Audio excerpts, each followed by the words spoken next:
क्या होता अगर जीवन में संख्याएं न होती? अगर इंसानों ने संख्याओं या नंबर की खोज न की होती तो कैसा होता हमारा जीवन? क्या नंबरों के बिना जिया जा सकता है?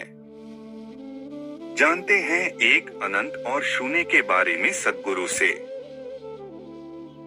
प्रसून जोशी सद्गुरु, एक प्रश्न जिसके बारे में मैं सोचता रहता हूँ कि अगर जीवन में संख्या, नंबर नहीं होती, हमें संख्याओं के बारे में कुछ नहीं पता होता तो क्या वह बेहतर जीवन होता?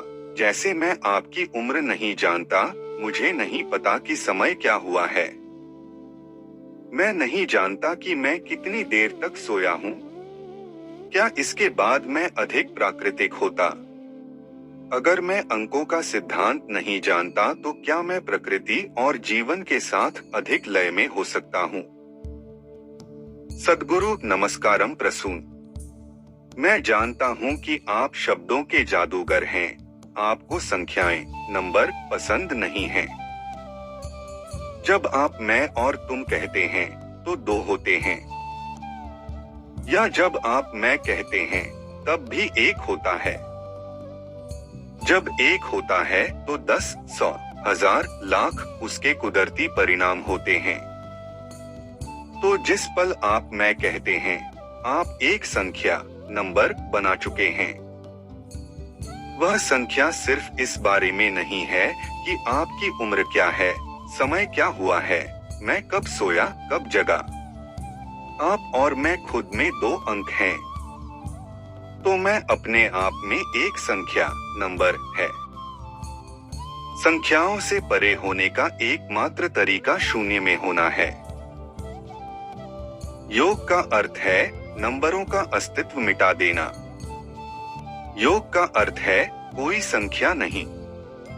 योग का अर्थ संख्या का न होना इसलिए है क्योंकि योग शब्द का मतलब दरअसल मेल है, यानी वह आपकी वैयक्तिकता, अपने आप में अलग प्राणी होना की सीमाओं को मिटाने का विज्ञान है।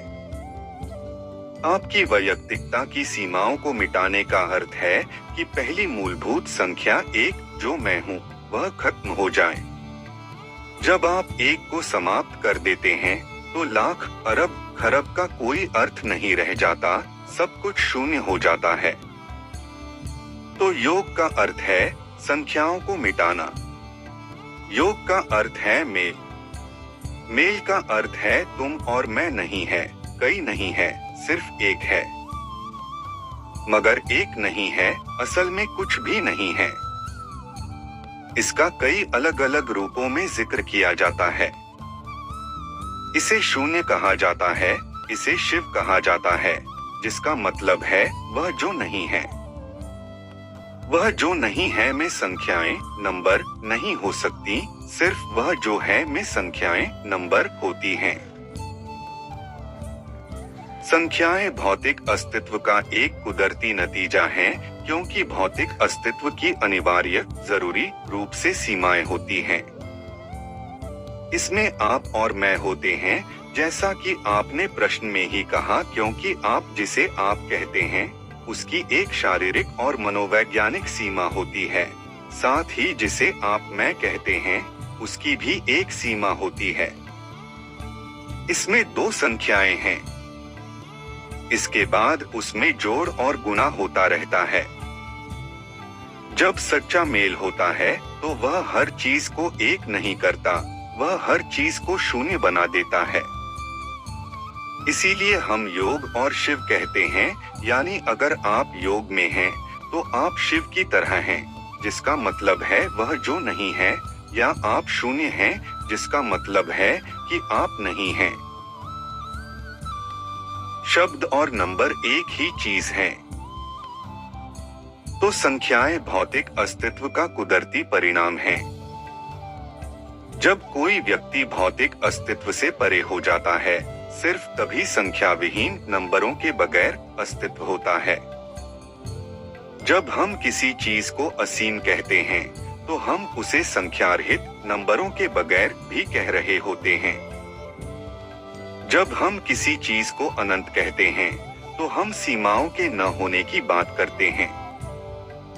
सीमाओं के न होने का अर्थ है कि एक या दो नहीं है।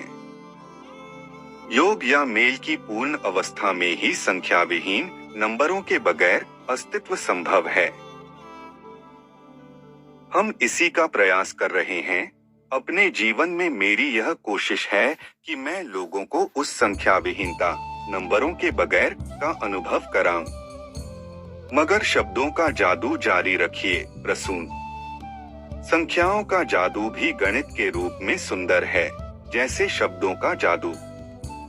शब्द और संख्याएं दो अलग अलग चीजें नहीं हैं, क्योंकि एक शब्द का मतलब है कि कई सारे शब्द होंगे, एक संख्या का मतलब है कि कई सारी संख्याएं होंगी। यह सब अस्तित्व की भौतिक अभिव्यक्ति, भौतिक रूप का परिणाम है। जब कोई व्यक्ति भौतिक से परे हो जाता है, तब हम सबसे विकृत हो चुके शब्द आध्यात्मिक का इस्तेमाल करते हैं। आध्यात्मिक का अर्थ है एक संख्याहीन बगैर नंबरों का अस्तित्व।